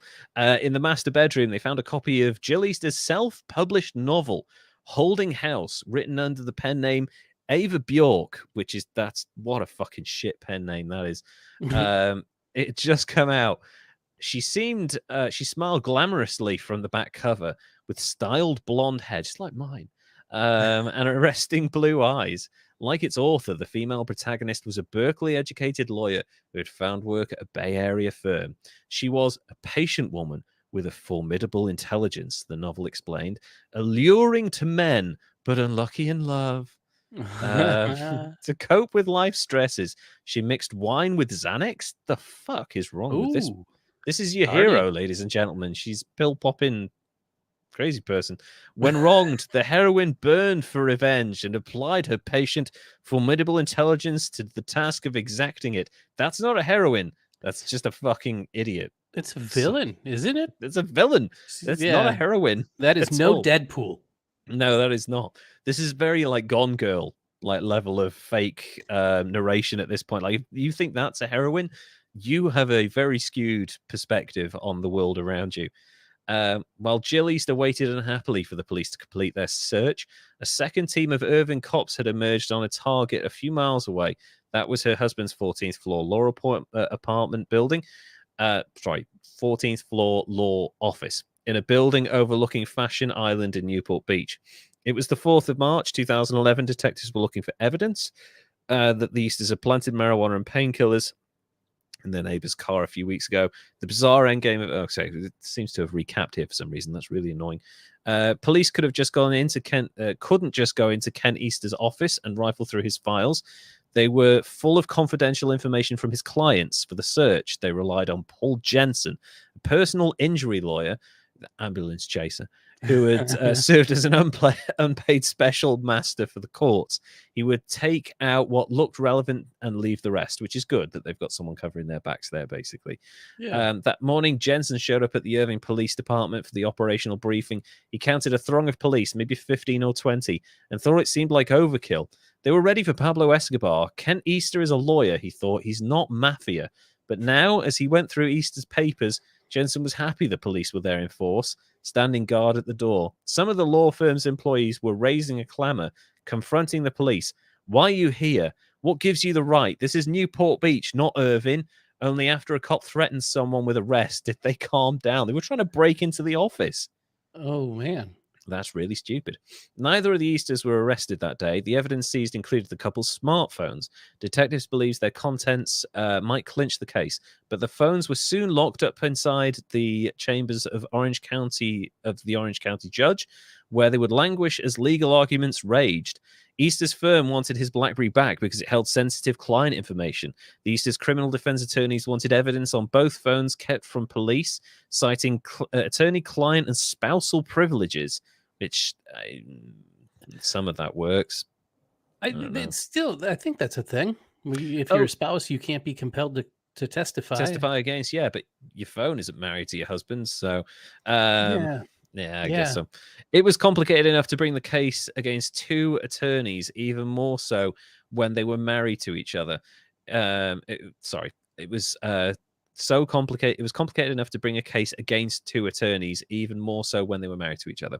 In the story, on the very morning the search warrants were served, stumbled a strapping off-duty police officer, Jill, Easter's lover. Yeah. Detectives were sitting in an unmarked car waiting to approach the Easter's home when the firefighter came strolling up the block, spotted them, and ran in the opposite direction, holding a phone to his ear. Oh my God, what the fuck's going on at your house? Jill Easter emerged from her house in a negligee by detectives' account, and then noticed the cops and hurried back inside. Oh man, nice. 6 more weeks of winter. Yeah, absolutely. Police stopped the firefighter as he pulled away in his pickup. His name was Glenn Gomez. He drove an engine for Los Angeles Fire Department station house 50 miles north. He was in town to visit a beautiful Swedish girl. Her name is Jill. Their affair had been going on for 2.5 years. Wow. Oh, wow. They arranged trysts, swapped explicit photos, and traded exuberantly pornographic texts. Exuberantly pornographic. I want to utterly decimate your nether regions, milady. Court records would show. She called him her sex ninja. Oh, man. Well, that's, God. Sex ninja. Sex ninja. This next one I'm a little uncomfortable with, given that his name is Glenn Gomez. She called him Pappy. I mean, if he's okay with it, it's fine. Yeah. And Mr. Delicious. Wow. I don't know. I don't know which one of those three I prefer. I think Mr. Delicious has got quite a ring to it. But yeah. I agree. Yeah, that's a solid brand for a candy or a beer. Oh yeah, and his are a little less original. I mean, she's clearly the author involved in this relationship. He called her his sex goddess, baby girl, and Mrs. Delicious. Mrs. Delicious. Mr. and Mrs. Delicious of the family Delicious. The shipping magnates. That would have been a good one. I'm just imagining Miss Piggy. Why? I've seen pictures of Jill, now called Ava Everhart or something like that. At the time, she was a good-looking woman, and she's just not stable at all, to be honest. You can call her son slow by accident, but that will set off the insane part of her brain for sure. Gomez's phone records showed he hadn't been near the scene of the drug planting, but detectives hoped to enlist him. Fuck that. They were tight-lipped with details. This seems really manipulative, this part, but told him he was in the middle of something very serious, something that could hurt both his family and his career. Bullshit. They are leaning on this poor fucker because they've caught him running away from an arranged gang, arranged sex thing. So yeah, she'll ruin you, he kept saying. I love her. Would he wear a wire? Police asked. Fuck that. On March the 23rd, nearly 3 weeks after the warrants were served, he agreed. He wanted to show he had nothing to hide. We know you don't, mate. You don't have to get involved in this. Ignore the police. Fuck him. Yeah, he got hosed there. Yeah, he really did. They fucked with. I mean, was he married though? He is. He's married. Okay. He's got kids, but it's like she'll ruin you. This could ruin your marriage. Like, why the fuck would what? Are you going to tell my wife? I'll sue you. Fuck you. I'm not wearing a wire for you, you arsehole. No. I'd have just said, no, I'm not getting involved in this. I was just banging her. Leave it alone, please. On March 23rd, nearly 3 weeks after the warrant was served, he agreed. He wanted to show he had nothing to hide and seemed to have a second motive, curiosity. He met her in a park down the block from her house. She brought her 2 youngest children. She told them her male friend was the park ranger. She told them to go play. There was a playground with a sandbox, swings, slide, and seesaw. An investigator listened in. Gomez, who had been given a loose script, told her cops had been asking him questions. He wanted to know what it was all about. She was in some kind of trouble, she said, but wouldn't give him any details. I really can't afford to have this type of investigation because my husband could lose his job, she said. I'm going to tell them the truth. I mean, it's not a crime to have a beautiful girlfriend, Gomez said. He said he thought they should keep their distance for a while. As much as I care for you and love for you, it's probably not a smart thing for us to be, like, talking right now because of what's going on and stuff. He pressed her. I just hope that you and who I think you are, he said, and I'm pretty sure you are. I'm 99.999% positive that you are. But when I have a detective calling me, it makes me wonder a little bit. That's all. Easter accused him of abandoning her. I thought that if I ever had some trouble in my life or sadness, that I would have someone to stand beside me. And I don't. It's a hard lesson to learn, she said. She continued to scold him. I don't even know what I need. I need someone like you, see, in the movies to come in and help. Is she asking him to kill for her? Yeah, I was kind of like, what are you saying? Yeah. How? Like, you want to fix some things? I need this taken care of. Do you have a weapon? That's what it feels like a little bit. He persisted. Why were the cops asking him questions? Do you think I know? She replied. I'm waiting for someone to help me. I'm losing everything here. I don't know. Well, if you haven't done anything wrong, then you should be fine. Her tone was growing angrier and angrier. I'm not going to be fine. Do you understand me? Don't just put your head in the sand. This is the moment. This is when I need someone, and you turned your back on me, and I will not survive this. Fuck me. She flips like a coin. Yeah, she's very, like, self-victimizing. Oh, yeah. And, like, she goes, like, 0 to crazy like that. Oh, yeah. Like a switch. Jeez. Soon after the conversation in the park, the firefighter told police they broke up, and she went crazy. I mean, yeah.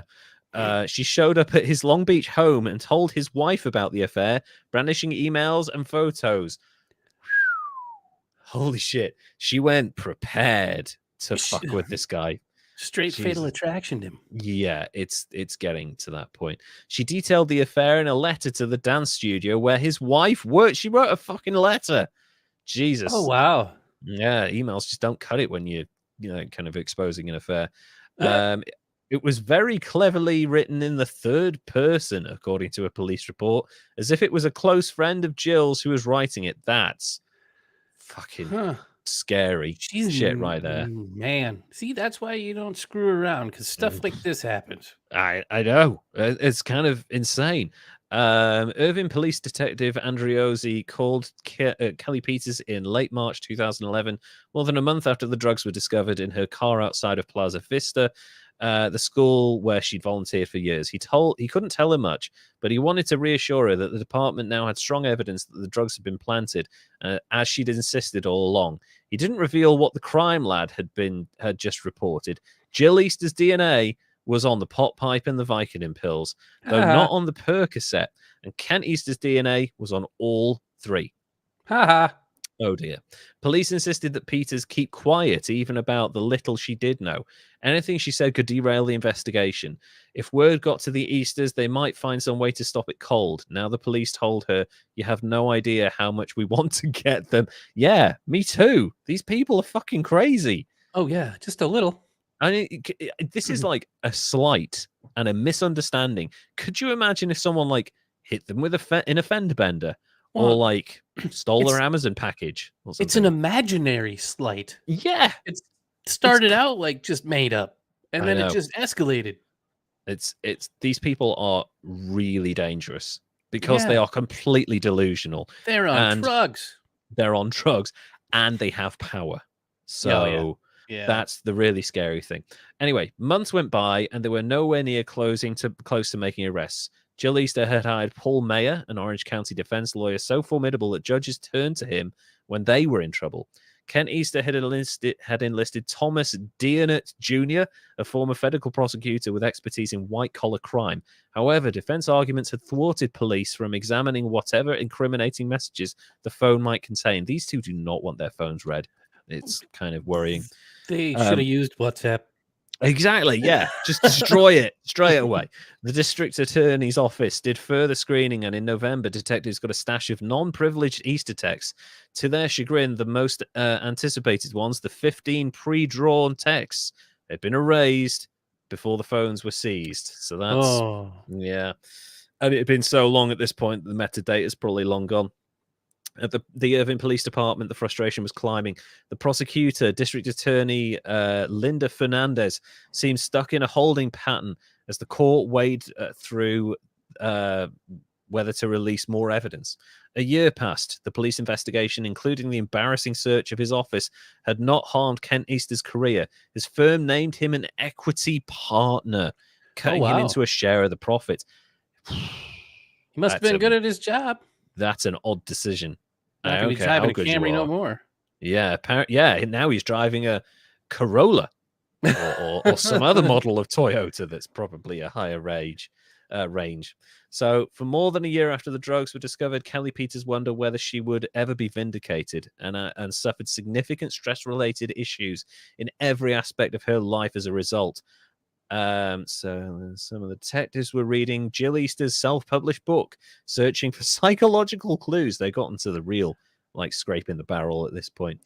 She was adept at fashioning characters consumed by a primal need for payback. The plot of Holding House followed a Berkeley-educated heroine, Libby, and her Berkeley-educated friends as they launched a foolproof crime, kidnap a well-heeled target, and hide out in Panama to await a wired ransom. This is the hero of the book, is kidnapping people. I was really hoping that the hero was going to plant drugs on somebody's car and call it in. Basically, yeah. This is the tagline for the book. Ever dream about the perfect crime? It's in this book. As you read, you'll wonder why no one has ever thought of it before. It's shockingly simple, twisted, and 100% positive. Once you read about it, you'll be tempted to pull it off. That's really fucking scary. Yeah, guys, that's like the Anarchist Cookbook. Yeah, basically, yeah. This should be released. Like, but still, you can't trust a fiction book written by a person that thought the good idea was something they saw on like a Three Stooges episode. I know. It's like, it is super basic, and I feel like a lot of her success as an author will have come from, like, the fact that she's a rich white lady with time on her hands and probably a decent publicist. Her YouTube history says how to frame people. Yeah, we could do a whole series on how the Stooges, the Three Stooges, created some of the greatest criminal, like, schemes in history. The villain of her husband's narrative, at the first trial, Jill Easter pleaded guilty to all of the crimes. Oh, yeah, and was sentenced to 120 days in jail, despite the fact her DNA was on, like, all but one of the drugs. And so they didn't get her for drug charges, just the being a jackass and trying to frame somebody. Basically, yeah, 120 days, not even in prison, in jail, county jail. Right. She served 60 days, which, 2 months in jail. That's a shit holiday, but it's not that bad, really, as a sentence, is it? But Kent, a lawyer who would lose his career if he was found guilty, pleaded not guilty. The villain of her husband's narrative, she'd already pleaded guilty to her part in the crime. If she went to the witness stand and took the blame for everything, if she backed up his story and managed to come off as semi-credible, jurors might have reasonable doubt and they might throw the case out. Okay. The defense's closing arguments dwelled on at length at Kent Easter's cuckolding and Jill Easter's supposed stratagems. It was a tale as superheated with intrigue and double crosses as a Pulp Fiction plot. Lust concocted alibis and frame-ups within frame-ups like a Russian nesting doll. Her husband was her meal ticket, said defense attorney Thomas Biernat Jr., but the firefighter had her heart. Yeah. Yeah. On the very night she planted the drugs, the defense contended. So it's now her that's planting the drugs, despite the fact they know it was Kent because his phone was near the apartment. Right. She'd found time to disappear for a tryst, which she recalled in a text to her lover the next morning. "Good morning, you glorious man. I am still swimming in romance. I think that's ejaculate. Is that what they're calling it these days? Yeah, romance. It smells funny. The charge was one count of false imprisonment by fraud or deceit. That's it. Nothing to do with the drugs. Huh. False imprisonment by fraud or deceit. This man had a shitload of drugs planted in someone's car. That's like years. Come on now. At some point in time, he's got his DNA and fingerprints all over it, meaning he would be in possession of it at least. Exactly. And then he's planted it. Why is that not part of your criminal charge sheet? I guess because they've waited so long. They're like, we'll just get him on whatever we can at this point. It's the Al Capone argument. Like, tax dodging, sure. Fucking go for it. So the charge was one count of false imprisonment by fraud or deceit. The jury could not reach a verdict. 11 wanted to convict. One elderly woman felt sorry for Kent Easter, probably because she bought the whole his wife's a crazy bitch argument, which is accurate, but still, he did that shit, you know. It was his mom. Yeah, his mother was part of the jury pool. Again, a jury was selected. Again, Kelly Peters cried. Again, Kent Easter told his lamentable story of being a cuckold. And once more, 10 months after the first trial, people watched and waited for Jill Easter's entrance. She'd finished her 2-month jail term at this point, and at the end of the trial, the jury needed only 2 hours to decide guilty as charged. Then came another surprise for the defense. The judge ordered Kent Easter be taken into custody straight away. No time for you to get your shit together.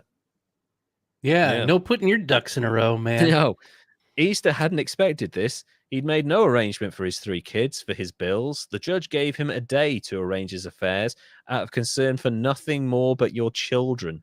When he told his wife the news that day, Easter said later in court documents she told him he should kill himself so she could collect $500,000 in life insurance money. And when he refused, she made other desperate suggestions: an escape to Belize with the kids, or her own suicide. This is not a sane person. No, she's swinging unhinged. Wild.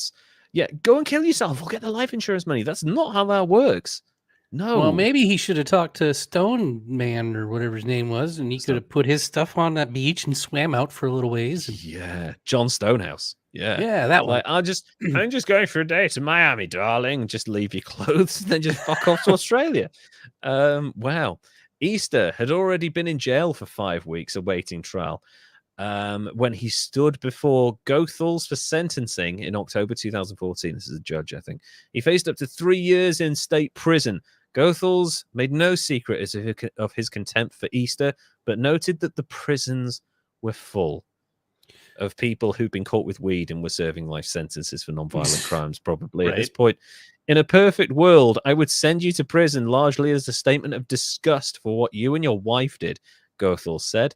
Instead, he sentenced him to 180 days in county jail, of which he served half, plus 100 hours of community service and 3 years probation. That is an unbelievably light sentence. Wow. That's crazy. Ridiculous, man. No, people that got longer time just slapping somebody at a bar. Exactly. Like, what's that, 3 months in prison that he served? It's prison, not county jail, but still, like. Well, didn't they say it was spent at county jail? No, that was his wife. His wife was at county jail. He went to prison. They were like, okay, yeah, you get the next stage up. So, but yeah, that's nicer than county jail. I would imagine so, because if the prisons are full, then imagine what's going on at county jail. It's just like drunks everywhere, really. But yeah, Easter did his time without the luxury of anonymity. This is one plus, I guess. Inmates recognized him from TV immediately, and some thought he'd been he ought to be taken down. Oh dear. One day, he said, 2 of them knocked him down and bloodied his nose. Is that it? Like, that's wow, he didn't even get stuck. No, he did not. He got off very light there. More than once, inmates asked him for legal advice.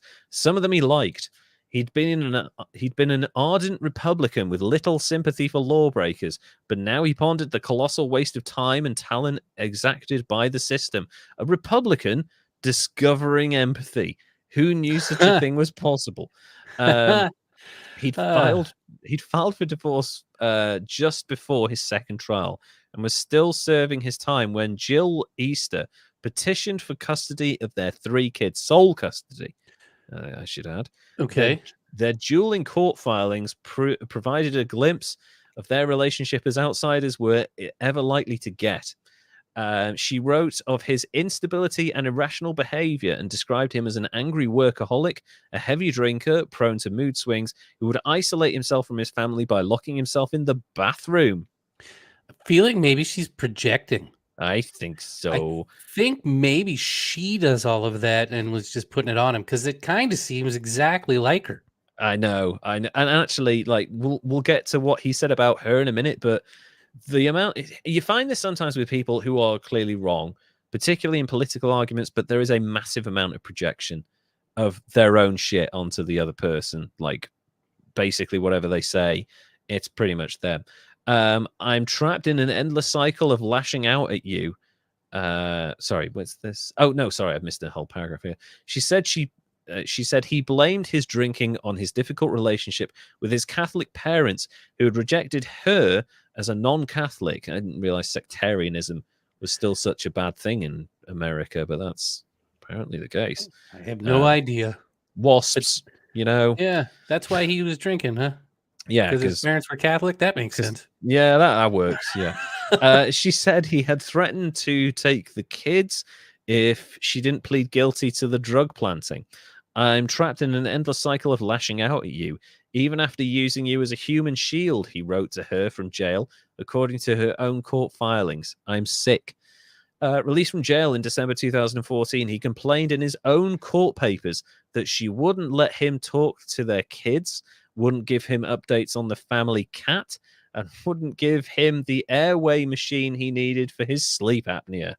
You monster. Yeah. Shit. Tell him. She kept the cat? Tell him about the cat. Come on. Yeah. At least let him know what's going on with the cat. Is it licking its leg? Is it coughing up fur balls? He just wants to know, lady. See, he should have just followed its Instagram. Exactly, yeah. It's a nice influence. On the phone he no doubt stashed away in his prison pocket. The criminal case had exacerbated their fights, he said in the filing, and she once pepper sprayed his face in a rage. Helpless to stop her affairs, he said he needed a DNA test to prove his daughter was his. Now, that last part I can believe. None of this, like, fair. What's the cat doing bullshit? But yeah. That seems like a fair request. You find out she's been having an affair for 2 years. 2.5 years, yeah. And you've got a 3-year-old kid. Yeah. That's not even the youngest one either. So that's fair. But to be honest, they both sound like fucking horrible idiots. Oh, yeah. That are just like they deserve each other. Yeah, exactly. They should have been forced to stay together. Yeah, exactly. That would have been great punishment. Later, after they agreed a joint custody agreement, he retracted his pepper spray accusations. Moreover, Jill Easter has never been violent towards me or physically harmed me in any way, except when she told me to kill myself for the insurance money. She was only ever loving and caring, except when she told me to kill myself for the insurance money. Duff, the prosecutor, thought justice had been served, but after 2 criminal trials, there remained an irreducible mystery at the heart of this. What had prompted the Easters to go to such astonishing lengths over a slight so small? The story hasn't been told as to why those people did it, Duff said. Everyone asked me. I have no answers. And that's where the story ends. Jill and Kent Easter pursued this poor woman who was just a volunteer PTA person looking after kids in school over a slight, and the slight cost them prison time. He lost his job. She lost her meal ticket. They got divorced. Their kids were separated. The cat coughed up a fur ball. It's fucking crazy, man. Did he get the DNA test back? Now I want to know if the daughter's his. I don't know. We need an episode of Montel. I'm super excited. Yeah. Not the father. Yeah, that's kind of crazy, man. Yeah, man. Because where'd you start with this? She called him slow.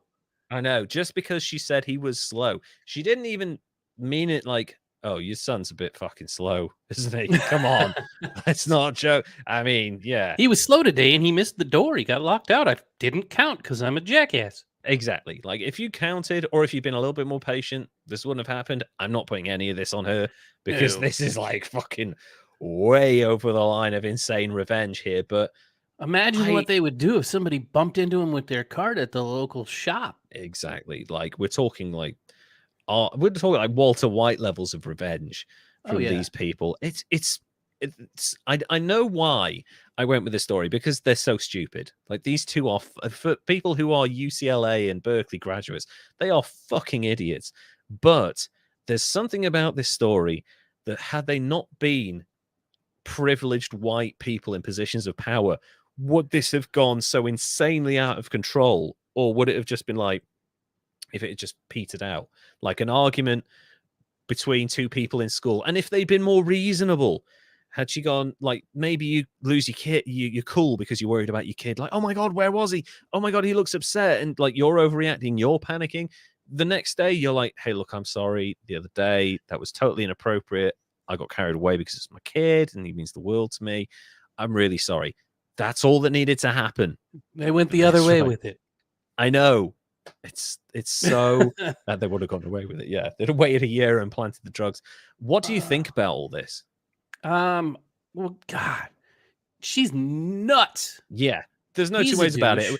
We don't mean to downplay whatever mental health issues are going on in this, but this woman is completely out of control. She's like a cartoon character. Yeah, it's like insane levels of delusion and revenge and ego. The ego in this as well, like arrogance, is crazy and false for no reason, because obviously she's not very good at anything. No, I know. I mean, she can write a letter to somebody, is her what do you call a male mistress? A male mistress. The bull, because we're talking about cuckold. Yeah. Okay. So she wrote her bull's wife, Mr. Delicious. Work. See, they get extra points just for the stupid ass nicknames. Yeah, fuck that. And her really weird books that are like, oh, our hero is really clever. She's Berkeley educated and she's plotting revenge. Yeah, the next one coming out is how she framed a lady with drugs. And I got away with it too. Fuck me. I think because like genuine, legitimate arrogance and idiocy, they're gonna have to have big numbers, and the level of escalation for no reason. Nothing. Yeah. Like they spooled themselves up over nothing and then made up extra shit. Yeah. And blew up their own lives. I know. It's crazy. It's at least an 83. That's like a solid, decent B, I think. Oh yeah, I would agree. I mean, thankfully nobody died. But there's like 5 people I feel really sorry for this, because I had to cut out so much. But Kelly Peters would like constantly look over her shoulder when she was going on walks. She like the whole time this trial is waiting to happen, the Easters are still going into school functions and still hanging around, and she's part of the PTA. She kept having panic attacks. She had to leave. Her daughter, who loved this school, wanted to leave because she didn't feel safe there anymore. The Easters kids were their grade slipped. So you've got, not only is Kelly Peters a victim, her daughter's a victim, her husband's a victim, the children of the Easters are victims. I'd imagine a number of people involved in the school activities have become victims of this. And all of this could have been, I mean, it could have been really, really bad.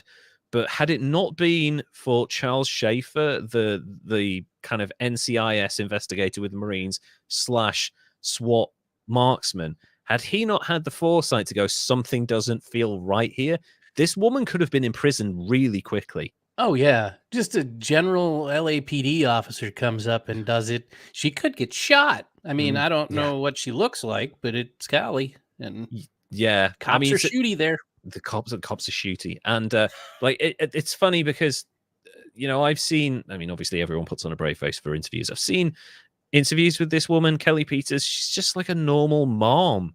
Like there's never like, I know. So, you know, like when you see people in interviews, and I mean, I'm guilty of it as well. Like sometimes you look back on interviews and you go, God, I don't look good in this. Like you might come across like slightly out of touch or arrogant, or like, oh, I said a really stupid thing, I'm kind of embarrassed by that. This Every woman. time I re-listen to the show. Don't be harsh on yourself. But like, whenever I've seen interviews with it, she's composed.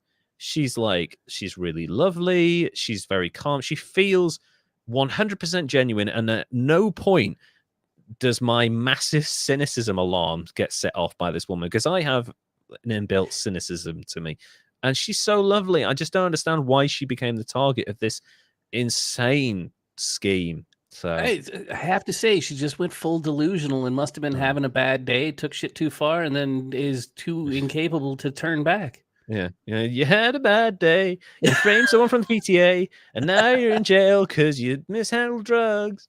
There you go. There we go. Yeah. So that was the Easters, or Ava Everhart, as she's known now. She looks Sounds very like a porn different. name. It does, doesn't it? Like Crystal Chandelier or something. Yeah. I mean, she had plenty of lovers, so maybe she's schooled. But so she has an OnlyFans. Yeah. Well, actually, that might be one way of her making money, because her husband was making $500,000 a year in his job, and he was her meal ticket. But she's educated, so I'm sure she's probably doing okay. Not that she really deserves to in this instance, but yeah, if you go and watch the Dr. Phil interview, so if you type in Dr. Phil Ava Everhart, you'll get a bunch of results, and it's him going, "That's not how DNA works. You can't handle it like that." And like just trying to educate her, and like the way she looks on that show compared to the images of her from when the thing happened, like just a few years earlier, she aged like 15 years in about 5. So dude, she was on meth. That's what it was. That's why she was delusional. She was smoking meth. I mean, yeah, maybe she was. I don't know. Maybe I don't even want to speculate, but this woman, there's clearly some underlying issues that haven't been addressed here. I mean, I'd hope that they have been, but to be honest, when people are in a position like this and they are sentenced, I do think a series of psychological evaluations should be part of the sentencing, because if someone is that she might be bipolar, she might have borderline personality disorder. You never know with situations like this. So if you actually get a diagnosis of that, at least you can start treatment for it as early as possible. That would be a wise way to do it. Yeah. But there we go. I feel bad now, because I want to put it out there. My speculations are purely comedic, and I don't think that anybody was actually on meth. No, really, no, we probably not on meth. We definitely don't think that for 100% certain. But yeah, I would agree that there's something going on there that has not been properly looked into, that's probably been ignored, and as a result of it, and her ability to be able to control and manipulate her husband's life. I mean, he's just as guilty, right? But 300 days combined jail/prison time is not enough for what this couple did to this poor woman. So I feel like forced therapy should have been a thing, just with how, like, anger management with people that go nutty like that. Such a small slight reacted with such a huge revenge plot. You should talk to somebody. Oh yeah, talking therapies is the bare minimum for what should happen in this situation. Like, anger management would be a good place to start, because that way you can kind of identify triggers and also look at maybe potentially other things. I definitely think there's something going on here. It's not just arrogance. This is like this got way beyond arrogance, because normally people in that situation, they just don't have the drive to be further than that. Like, you make an arrogant statement, you stick by it, that's like your wall. But to go out of your way to target someone like this is just way beyond like just a nasty piece of work. This is someone who has got a serious psychological issue, and I hope it's been addressed. Anyway, that's the story of the Easters and poor old Kelly Peters. A vendetta that nearly ruined her life, but ended up ruining theirs and their children's, and it's a very sad situation. But I will take an 83. It was such a fascinating story. I had a lot of fun covering it. And I really enjoyed the story of Rajneesh. That guy who basically tried to slowly take over Oregon. Yeah, he made a city. That's super cool. I mean, as far as cults go. And a part of me kind of wants to visit it. Yeah, like, me too. You know, I mean, you're moving to Oregon. It's totally doable now. Visiting all kinds of things there, and it's on the list.